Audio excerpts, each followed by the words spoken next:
Assalamualaikum warahmatullahi wabarakatuh.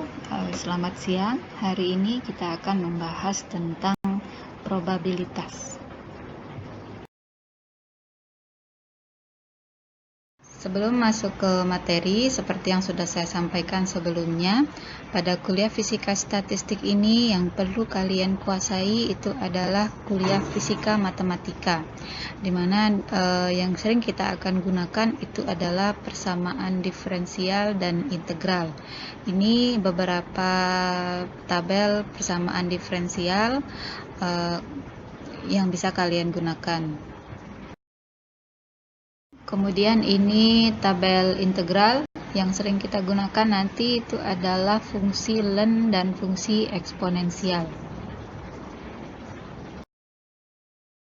Selain itu ada juga fungsi integral khusus yang berbentuk integral eksponensial dari 0 sampai tahingga. Jadi jika kita mendapatkan fungsi eksponensial seperti ini, maka kita bisa memperoleh hasil integralnya dengan menggunakan fungsi gamma. Fungsi gamma ini sudah kalian pelajari di kuliah fisika matematika. Oke, kalau minggu lalu kita sudah membahas tentang apa saja yang berkaitan dengan fisika statistik, maka pada pertemuan ini kita akan membahas beberapa istilah yang perlu kalian pahami dalam kuliah ini. Yang pertama ada sistem dan lingkungan, kemudian ada energi, equilibrium, probabilitas, dan ensemble. Sama seperti kuliah termodinamika, ada istilah sistem dan lingkungan. Sistem itu adalah segala sesuatu yang kita amati. Kemudian lingkungan itu adalah segala sesuatu yang ada di luar sistem. Dan antara sistem dan lingkungan itu biasanya ada batas. Jadi fisika statistik yang kita bahas di sini itu adalah fisika statistik yang dalam sistem yang equilibrium. Jadi ada juga fisika statistik yang non equilibrium tetapi tidak kita bahas. Kondisi equilibrium itu adalah kondisi di mana terjadi kesetimbangan termodinamika. Jadi kondisinya terbentuk dalam keadaan steady state atau tidak bergantung waktu, di mana suhu telah stabil menjadi konstan, tidak ada panas yang terjadi, pertukaran dan tidak ada kerja, begitu juga komposisi konstan dan tekanan konstan. Jika ada lebih dari satu fase, maka pergerakan antar fase seimbang dan tidak ada gradien konsentrasi. Itulah yang disebut dengan keadaan equilibrium. Kemudian probabilitas atau peluang munculnya suatu kejadian ini dapat diaplikasikan pada banyak fenomena dan sistem. Contoh yang paling sederhana itu adalah pelemparan dadu. Dadu biasanya ada 6 mata dadu. Setiap angka itu memiliki probabilitas yang sama jika dadu tersebut bersifat simetri, sehingga peluang dari masing-masing angka itu adalah 1 dibagi 6. Mengapa ada probabilitas? Jadi probabilitas itu muncul karena terjadi eksperimen atau pengulangan peristiwa. Dari kejadian-kejadian tersebut kita akan dapat frekuensi munculnya suatu kejadian. Nah, frekuensi munculnya suatu kejadian tersebut kita sebut dengan probabilitas. Kemudian kaitannya dengan energi, kita ingin melihat suatu energi itu dimiliki oleh berapa partikel. Jadi kita mencari probabilitas berapa partikel yang memiliki energi tertentu.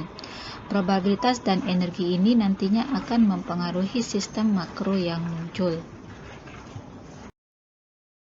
Sehingga kalau dijelaskan dalam bentuk skema akan seperti ini. Jadi dari fisikanya kita akan mempelajari tentang energinya. Kemudian dari statistiknya kita akan mempelajari probabilitas, dan dari probabilitas energi ini kita akan memperoleh keadaan rata-rata atau sifat termodinamika. Jika kita menghitung peluang dari suatu kejadian, contohnya pelemparan dadu, maka pelemparan dadu itu memiliki 6 kejadian yang kita simbolkan dengan I, di mana I nilainya 1 sampai 6. Kemudian jumlah pelemparan yang kita lakukan kita sebut sebagai eksperimen, itu misalnya jumlahnya adalah N, dan jumlah kejadian munculnya angka ke I itu kita sebut dengan NI. Nah, kemudian frekuensi dari kejadian itu Fi sama dengan Ni per N. Jika N mendekati tak hingga, artinya kita melakukan eksperimen yang sangat banyak, maka nilai Fi ini sama dengan 1 per 6. Kemudian probabilitas atau peluang itu didefinisikan sebagai limit dari N mendekati tak hingga dari frekuensi kejadian. Kemudian ada asumsi dan sifat probabilitas yang harus dipenuhi. Asumsi yang pertama itu eksperimen dilakukan berulang-ulang. Seperti tadi eksperimennya dilakukan sampai tak hingga. Contohnya misalnya pelemparan dadu, maka dadunya dilempar sebanyak tak hingga kali. Kemudian ada asumsi ensemble. Jika kita melakukan eksperimen dengan jumlah tak hingga, maka eksperimen tersebut akan menghabiskan waktu yang tak hingga juga. Jika waktunya tak hingga, maka sistem yang kita amati itu bisa saja berubah. Maka hasil eksperimen yang kita peroleh itu tidak akan reliable. Maka dibuatlah asumsi ensemble, di mana dianalogikan eksperimen yang dilakukan tak hingga tersebut dilakukan pada saat yang bersamaan dengan jumlah dadu yang tak hingga, sehingga itulah yang disebut dengan ensemble. Ensemble itu adalah eksperimen dengan jumlah dadu tak hingga pada saat yang bersamaan, sehingga hasilnya itu juga bisa reliable. Jadi nanti kita akan membahas ada 3 ensemble, ada ensemble mikrokanonik, kanonik, dan grand kanonik. Kemudian asumsi yang ketiga, jika kita tidak mengetahui kejadian mana yang lebih sering terjadi, maka asumsi yang kita dapat gunakan adalah probabilitas kejadian-kejadiannya akan bernilai sama. Contohnya pelemparan dadu. Kalau kita tidak punya data dadu mana yang akan muncul, maka kita katakan bahwa probabilitas dari masing-masing mata dadu itu adalah 1 dibagi 6. Kemudian sifat probabilitas dia akan selalu bernilai positif atau 0 dan lebih kecil sama dengan 1. Jadi kalau kalian mendapat perhitungan probabilitasnya negatif atau lebih besar dari 1, maka perhitungan kalian salah. Kemudian jumlah total dari semua probabilitas itu harus sama dengan 1. Kemudian ada yang dinamakan dengan fungsi distribusi probabilitas. Jadi fungsi distribusi probabilitas ini adalah grafik yang menunjukkan probabilitas pada semua kejadian pada ruang sampel.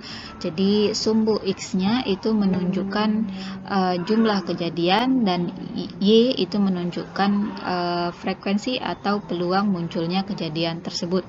Contohnya nih, misalnya pada pelemparan 2 mata dadu. Jadi ada 2 dadunya.